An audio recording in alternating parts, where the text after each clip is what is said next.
After a day and night of tremendous flooding, an angry Russian river was still roaring through tiny Monte Rio. Those who stayed had stories. And at one point it was rising 1 foot an hour.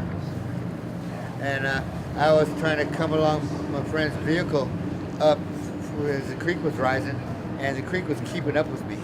Floodwater still filled River Boulevard, where neighbors took to the water, watching out for each other. Well, they're not home, so they don't even know the condition of their home, their house, so you're checking it out for them. Yeah.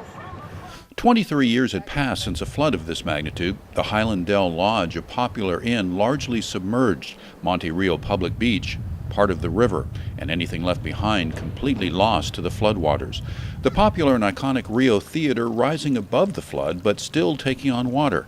We met Martin and Jennifer Lake on the Monte Rio Bridge. They escaped the flood on high ground. It was hard to be a spectator watching the river slowly take over town. We can only see pieces of it, but I knew that the theater was under.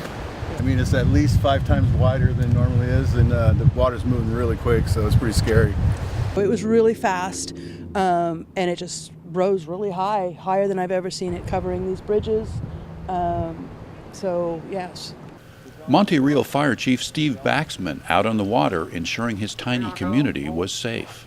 We just went to another house. Someone hadn't heard from a guy in a while. We went to the welfare check, made sure he was okay, and then we talked to a guy in a house down there. The second house over, he said he's been there a couple of days. When I asked if he needed to come out, and he said no, he had plenty of stuff. So that's what we're doing, mostly welfare checks. Neighbors helping neighbors, business as usual here, and a slice of life on the lower Russian River as cleanup begins from the flood of 2019.